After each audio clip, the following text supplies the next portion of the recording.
As a result of my study of Islamic eschatology, I have come to the conclusion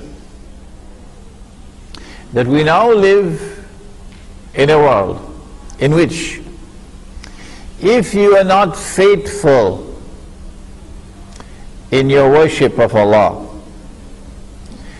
and faithfully following Nabi Muhammad alayhi salatu wasalam, then you will be worshipping Dajjal. There is no third option. I have come to the conclusion that the architect of the modern age is Dajjal. And I have come to the conclusion that most of mankind are already worshipping him, meaning they have submitted to him. For example, Al-Azhar University does not teach international monetary economics. No. And the Darul Uloom that produce your ulama, they don't teach international monetary economics. And so how? Tell me how can your Maulana or your Mufti or your Sheikh or your Ustad or your whatever he is, how can he give fatwa concerning paper currency when he has not studied international monetary economics? They didn't have paper money in the time of the books of fiqh. Huh? Well, I have studied international monetary economics at 2 universities. And on the basis of my profound study of the subject, I have come to the conclusion that this paper currency is bogus, it's fraudulent, and it's haram. And you'll be surprised how many American academics and European academics agree with me. The only people who cannot agree with me are all scholars of Islam. And so Dajjal today controls the world of money. I have come to the conclusion that the modern secular state is the creation of Dajjal. Allah subhanahu wa ta'ala declares in the Quran that He is Al-Malik. And in political terminology, that means the sovereignty belongs to Him. Sovereignty belongs to Him.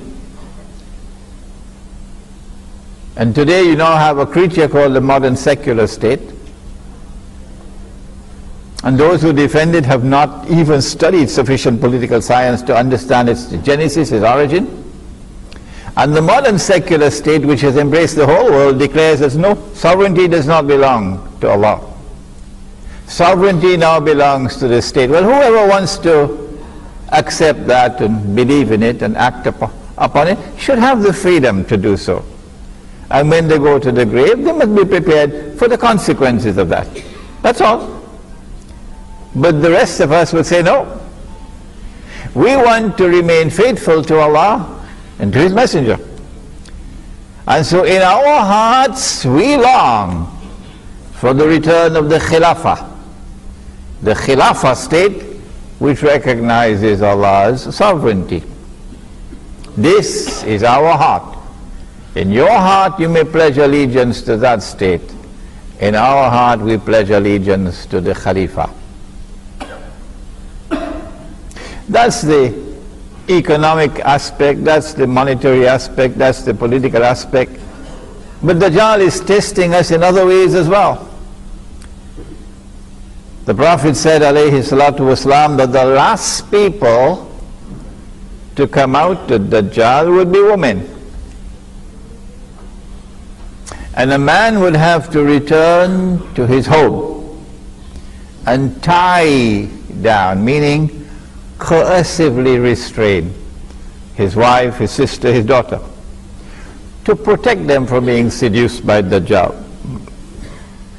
We recognize that to be the modern feminist, Western feminist revolution, which is now seeking to establish its base in Muslim society as well.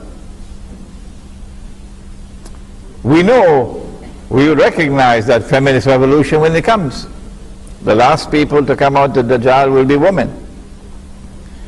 How would you recognize it? He said women would be dressed and would yet be naked. So when you see women dressed and yet naked, there's the evidence. These are the last people to come out to the Dajjal. Some people would be annoyed with the Prophet ﷺ for speaking like this. Yes. He said that women would dress like men. So you see them with a jacket and a trousers, and if you go to McDonald's, you see them with a tie as well. And some people would be annoyed with the Prophet. Yes, annoyed with him for exposing this fraud. Why would women want to dress like men? Why? They don't know. So I have to tell them why. The answer is Dajjal wants to disrupt and overturn, turn upside down the functional role of men and women in society. Allah ordained one thing, and mankind recognized it all through history, that men had a functional role in society different from women. That men were supposed to work and to maintain women, and that men were supposed to guard and protect women. And as a consequence of which, women were obliged to be obedient. Obedient to their husbands, obedient to their guardians. Dajjal contests that. Dajjal does not want to hear anything about women being obedient to their husbands. No, no, no, that belongs to an old age that's gone. This is the new age. This is an age of enlightenment. This is an age where there is no discrimination. And so women don't have to be obedient to their husbands. Wake up to the modern world. Which one? The modern age of Dajjal.